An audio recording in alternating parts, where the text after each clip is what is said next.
CM Rekha Gupta ने कहा, सालों से कांवड़ियों को सेवाएं देने के नाम पर पिछली सरकारों ने इस पूरी प्रक्रिया को भ्रष्टाचार का अड्डा बना दिया। टेंट और दूसरी सेवाओं के लिए टेंडर दिए गए, लेकिन पूरे शहर में सिर्फ 2 या 3 लोग ही सारे टेंडर ले लेते और फिर उन्हें सबलेट कर देते। कई बार तो वे संगठनों से कह देते कि वे खुद काम करें और बाद में पैसे देने का वादा करते। इसलिए जबकि सरकार ने इस आयोजन पर करोड़ों रुपए खर्च किए, लेकिन उस राशि का एक अंश भी लाभार्थियों तक नहीं पहुँचा। वर्षों से कांवड़ियों की सेवा देने के नाम पे पिछली सरकारों ने इस पूरी कार्य को भ्रष्टाचार का अड्डा बना दिया था। पूरी की पूरी में टेंट की सेवा देंगे, बाकी चीज़ें करेंगे, इस नाम से टेंडर किए जाते थे और मात्र 2 या 3 लोग पूरी दिल्ली के वो टेंडर उठा लेते थे और उसके बाद वो सब लेटिंग कर देते थे। कई बार तो संस्थाओं को ये कह देते थे आप अपने आप करा लीजिए, हम आपको ये दे सकते हैं।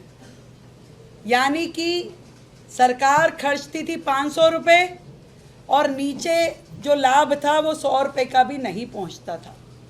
इस प्रकार की स्थितियां थी और इस पूरे आयोजन में करोड़ों रुपए खर्च किए जाते थे सरकार के द्वारा। जनता तक वो लाभ पहुंचता नहीं था, सरकारें खर्चती थी। ये बहुत बड़ा प्रश्न है।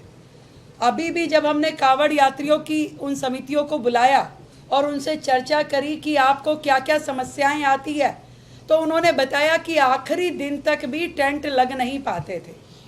वाटर प्रूफिंग टेंट लगने में समय लगता था क्योंकि सरकार टेंडर करती थी, वो उठते नहीं थे या वो कम रेट पे जाते थे और पूरे उस प्रोसेस में जो कांवड़ समितियां होती थी वो इंतज़ार करती रहती थी कि कब हमें ठेकेदार अलॉट होगा, कब हमारा काम शुरू होगा, कब ख़त्म होगा। और इस सारे के सारे प्रकरण में वो लोग इतना हैरेस हो जाते थे कि सरकार की जो कांवड़ में दी हुई सहायता भी उनके लिए शून्य हो जाती थी।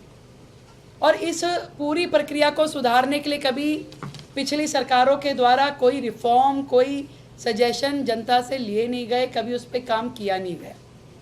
मुझे बहुत खुशी है कि उस सारे भ्रष्टाचार को ख़त्म करते हुए हम लोगों ने तय किया है कि ये कांवड़ यात्रा के दौरान शिव भक्तों की सेवा में जुटती हैं, उन्हें अब हम डायरेक्ट बेनिफिट ट्रांसफ़र करेंगे, जो कि पूरा का पूरा संस्था को सीधा पैसा जाएगा जो हम सहायता राशि दिल्ली सरकार देगी।